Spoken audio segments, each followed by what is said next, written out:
Got it. Okay, hi everybody. Hello. I'm Vickie Laughlin. I'm here with Joey from Eden Microgreens. We're going to be chatting today, but I want to introduce myself in case you don't know who I am. My company is Dynamic Wellness, and I'm officially a vitality fixer that helps female retirees keep their calendars open from doctor visits.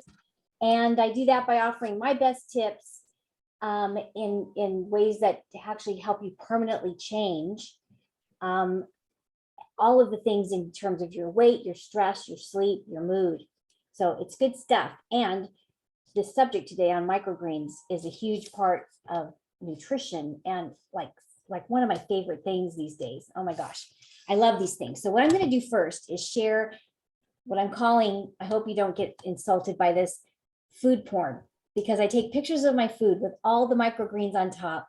It's super yummy stuff. So give me 1 second here to share my screen, and then you're going to get to see some food porn.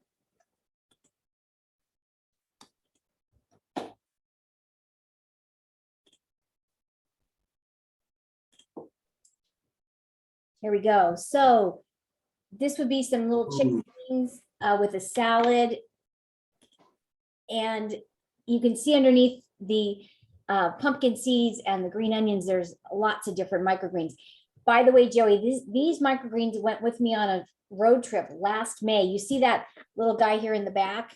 He's my, oh yeah, he's my, I have that exact same garden gnome. Okay, well, he's my traveling gnome. So he goes with me on road trips along with my dogs. Oh, what?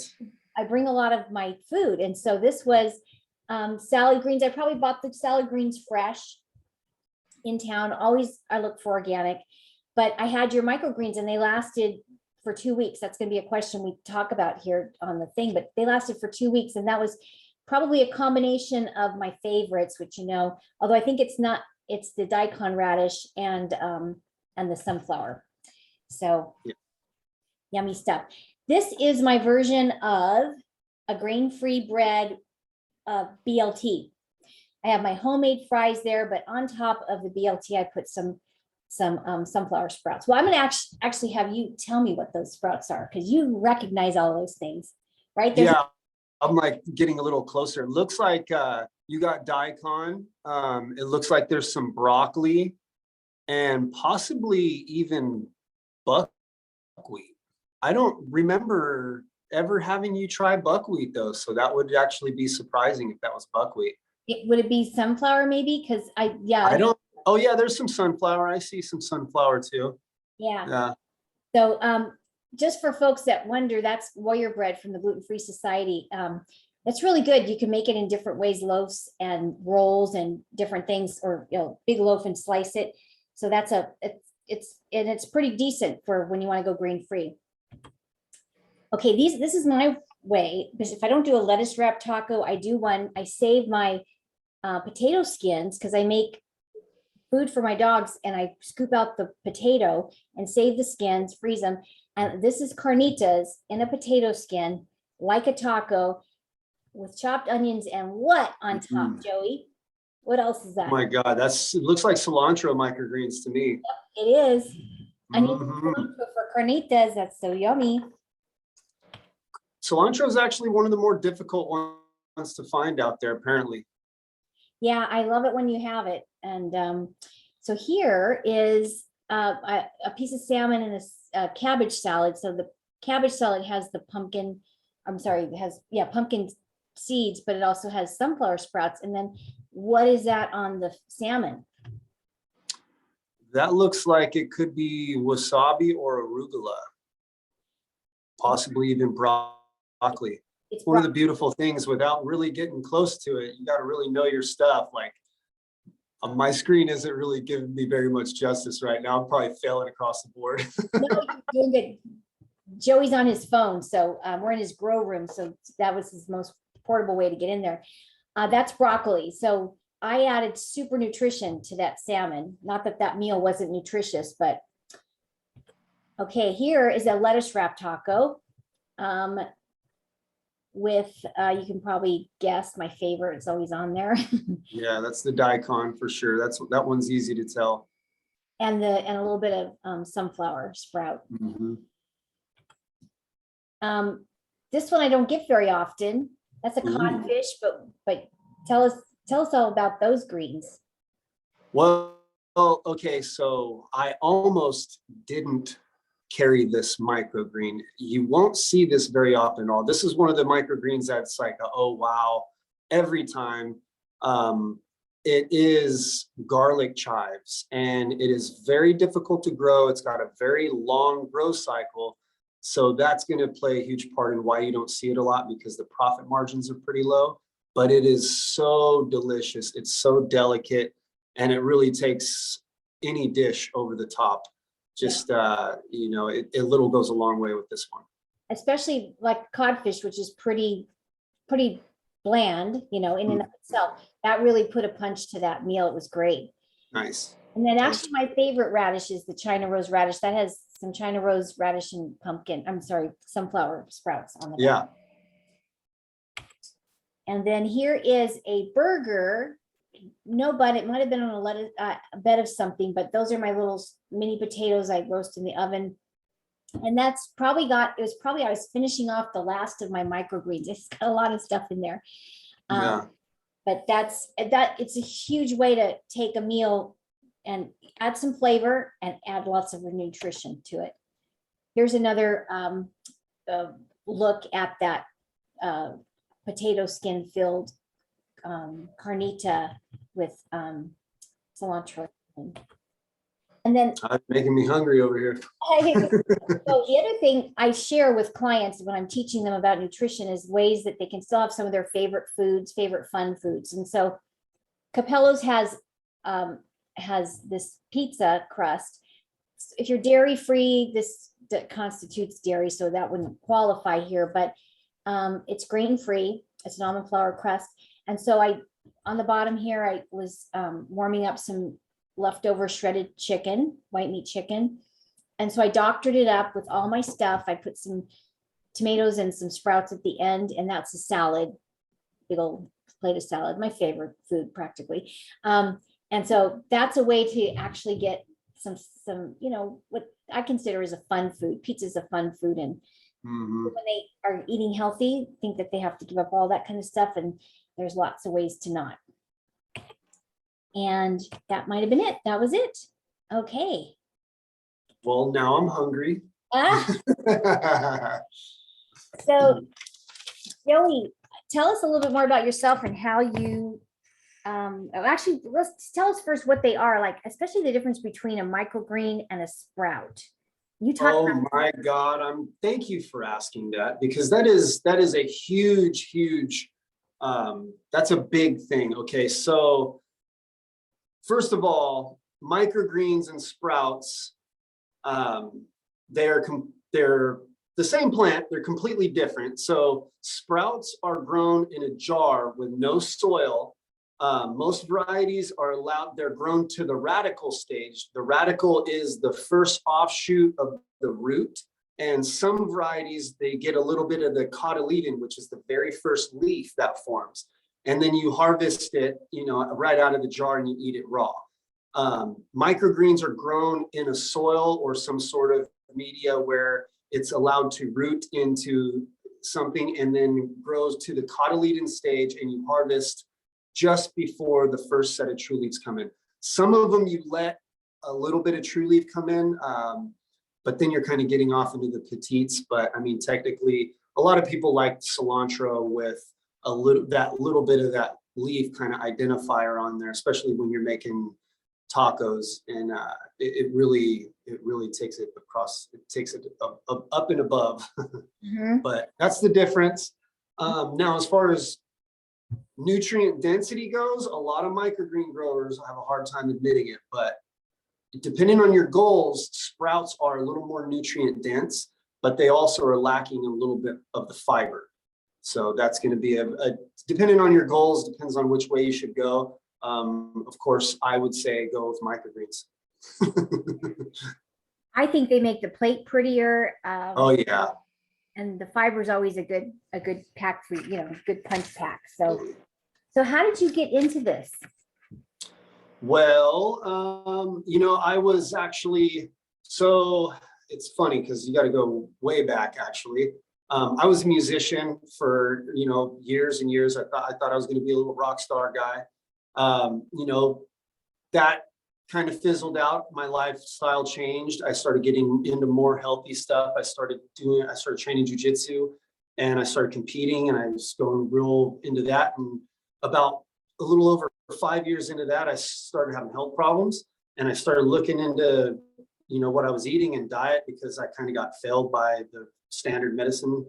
And, they were just giving me all these medications that actually made my situation worse. And so I'm looking for foods that are nutrient dense and different types of, things that are healing people. And I'm starting to look more towards testimonials rather than just completely like putting all my trust into the guy at the keyboard. But so, microgreens are expensive, and I am a DIY, like it's a problem. So I have a problem with DIY. So I'm like, okay, I can grow those. So I started growing them, and my wife has a few health problems too. So we really started ramping it up, and the more, because I was into it at the same time, a lot of research started getting done, and the research was there. It's just I started hearing about it, and so that's when I was like, okay, I'm gonna really try to make this a thing. And I got into it, and I was humbled pretty fast too, because I dove right in, because we were already eating them, and the money's already being spent. So I figured, might as well try to do it myself and save some money, but that's not how it works. Except that, it's a passion for you. And I know in my holistic health community, most people's journeys come out of a health concern. And that's where the passion is. They're driven by the passion, for getting better, or maybe still being on the journey to get better. And that's huge. That's what keeps us going. And so Right. I'm so thankful for you. I appreciate that. At the market. Yes. I got employees now, because that's another problem I had, was asking for help, and even I always think that I could do everything myself, and that's an issue. I'm at the point where I need help. It started to affect my quality. I'd actually dropped I've dropped a few markets, and I dropped a winery, a big winery I was dealing with. The volume was just too much. It started to affect my quality and the capacity in which I can actually put out product. So I backed off, and get the quality back up and expand in a more intelligent way. Yeah, those growing pains are the struggle, but I'm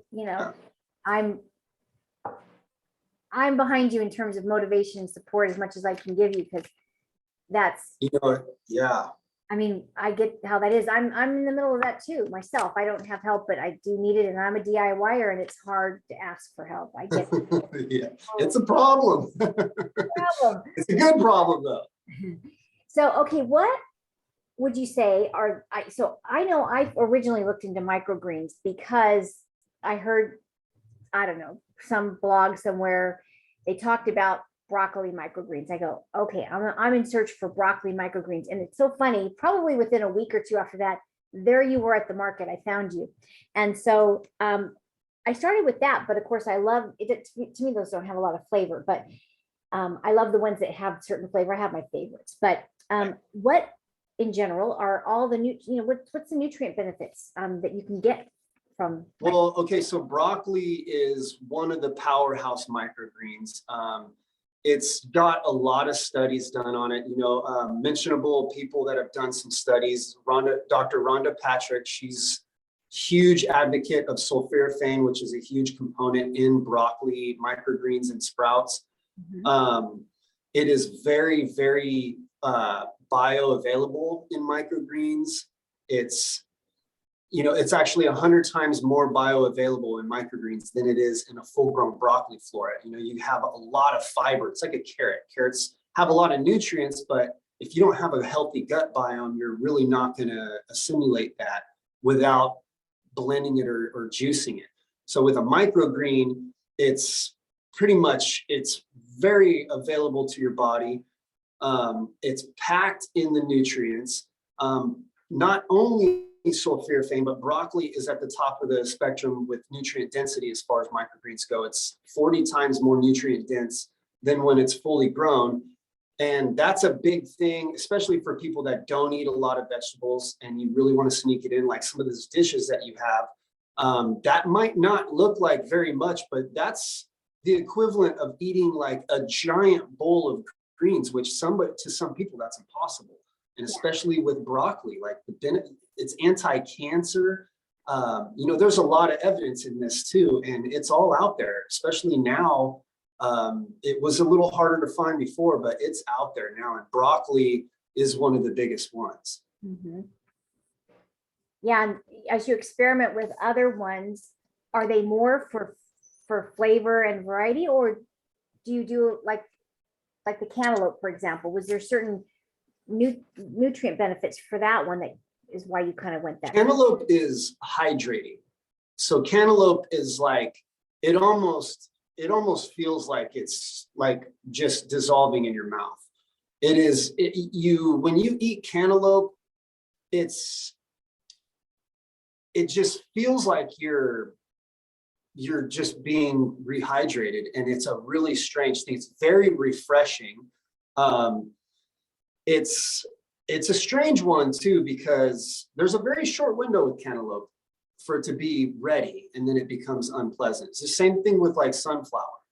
A lot of the nutrients the plant really takes them and runs with it, so they become less nutrient dense.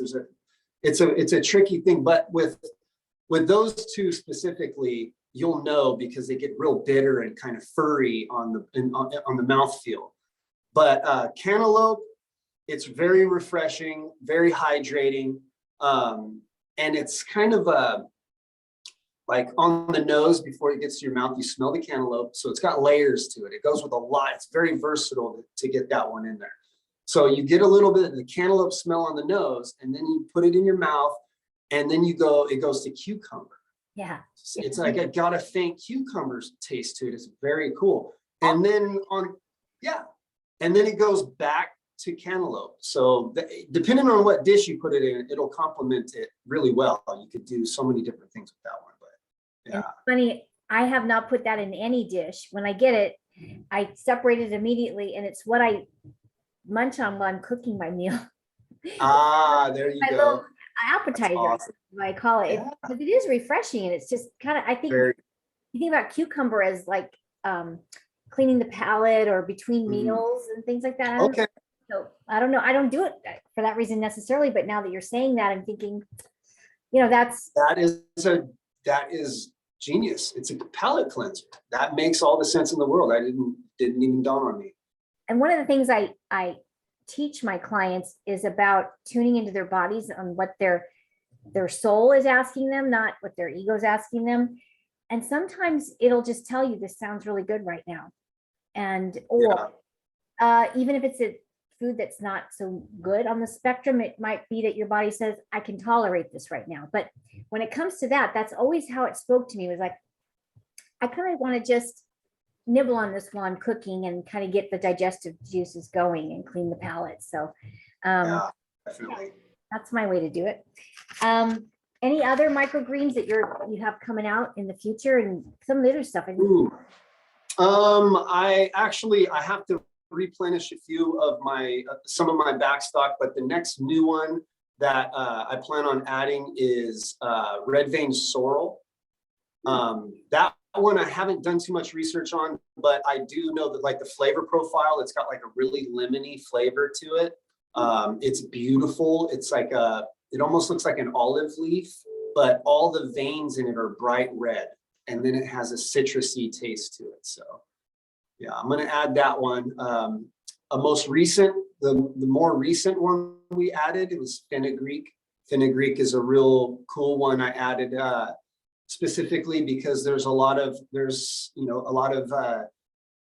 super healthy Indian cuisine, and a lot of vegan dishes that come from India, and a lot of that is incorporated in it. They use fenugreek in it, and that's a powerful herb too. It's got a lot of health benefits, and you actually taught me a lot about those. I'm excited for that one too. Okay, great. How long do they last? Well, so depending on how you purchase them, and this is not just my microgreens, it's just greens in general. So if you're at the farmer's market and it's 115 degrees outside, your shelf life is going to be a little less, but if you show up in the morning and you get them while they're cool, and as long as they're not like overheated, the best thing you can do is you take the container right when they're harvested, because you got to have a microgreen guy that's harvesting live cut right there at the market, right there in front of you. You want to look at the soil. You want to make sure there's no mold. You want to be able to see all that, because it keeps everybody honest. But so when you cut at the market, the best thing you could do is, if it's in a sealed container, when you get home, you open the container, you let everything come down to temperature at the same time, and then you seal it. Once it's all at the same temperature, it's been in your fridge, then you seal it so it doesn't condensate. That's going to increase the shelf life. Another thing I do to increase shelf life is I use a knife. I use a very sharp knife. Scissors, what happens is, even with sharp scissors, because of the way that it works, it pinches and then it sucks in air, and it starts to oxidize pretty fast. So that's going to decrease shelf life. And then another thing is, you have these super annoying white floors in your grow room that really keep you honest. And that's a telltale. That'll tell you, because I have to clean. I'm actually in the middle of today's a cleaning day. Actually, Monday was a cleaning day, but I'm behind a little bit. So I'm finishing up on it today, and we're planting, but everything's sanitized. And that being said, my microgreens, I usually tell people, 3 to 7 days, just so they eat them faster. But I've had customers come back and tell me 3 weeks, and I put them in the fridge and I see how long they last sometimes. And it's because of the way I grow them. I don't grow in a greenhouse. I grow in a grow room, which this up here is a carbon filter. It comes on every couple hours. It cycles air, filtered air, through the whole room. It's like being in the mountains right now. I feel like I'm in the mountains. It's super clean. It's crisp. The humidity's regulated. When it's fully loaded in here, I have a CO2 regulator. There's an air conditioner. There's a temperature controller for the nutrients. That way, none of the water goes anaerobic, so there's never anything that's able to grow in there, because it's kept at 65 degrees. And then and there's an aerator going in there. That's just water that goes in there. It's just regular filtered RO water goes in there, and it aerates. And then I have, right when the lights all shut off, I have an ozone machine that comes on, and it's an air filter and an ozone. So it puts ozone in the air. If there is any mold spores, it's going to kill them. So all that stuff is the reason why I have such a long shelf life. And the reason I even have a business is because that wow factor. I hear that all the time, and I love it. That's what motivates me to make sure that this is super dialed in, and that people are going to have that response, because I love being able to. I love it when everybody at the stand is like, "Oh, they last forever. You're not going to believe it." I've even been accused of spraying them. I'm like, you can't spray microgreens. Come on. And like a preservative? No, he doesn't do that. No, not at all. I'm one of those people who stands in line, but then I tell them also how, to open up the container, bring it to the temperature of the fridge, for example, and then close it back up or put it in your own container for the condensation. But mine on average will last 2 weeks, because they're harvested right then and there. And I probably haven't bought on a 115-degree day where I have to test that, but they usually get home fairly quickly, and I start that process right away.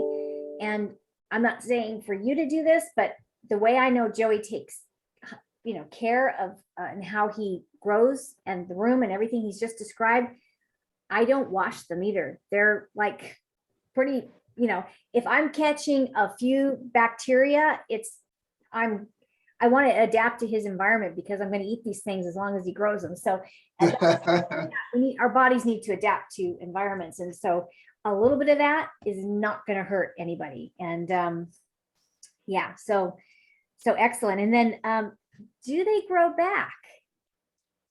Some varieties do grow back. I personally do not grow them. I don't regrow. I just, I compost the soil into 25-gallon pots. And then they go to the back garden. I have a container garden, my entire backyard. And it's literally the cycle of the microgreen soil. That was by necessity that even formed, was because you gotta have somewhere to put all the soil. So I compost them and plant other things in them. And the reason for that is because the longer you keep them around, the more susceptible to infection or pests. It just adds another way for things to get in. So it's really not worth it. I eat all this stuff too, so it's got to be the best that it can be. And that's just another little detail that I do. I don't regrow. Yeah. Excellent. Yeah. So do you want to kind of give us, had you planned to sort of take us back or tell us any more about your grow room there? Well, so I did kind of lay it down a little bit. I used to use because there's a walk-in closet in here. I used to use it for the germination room, but I'm just tracking dirt back and forth. So now I got tents for that. But just to kind of, this is wasabi. Yummy. I love the wasabi. That's wasabi. And here's one actually you haven't seen in a while that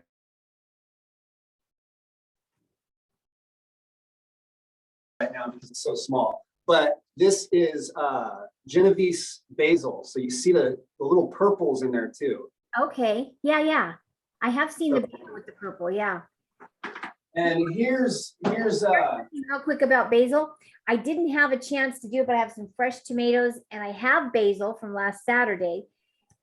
I just haven't made it yet this week to take corn pictures of, but I was going to do like a regular caprese salad, maybe for me minus the cheese, but you could do with the cheese and whatever. I've done that, just don't have any pictures of it with his basil microgreens.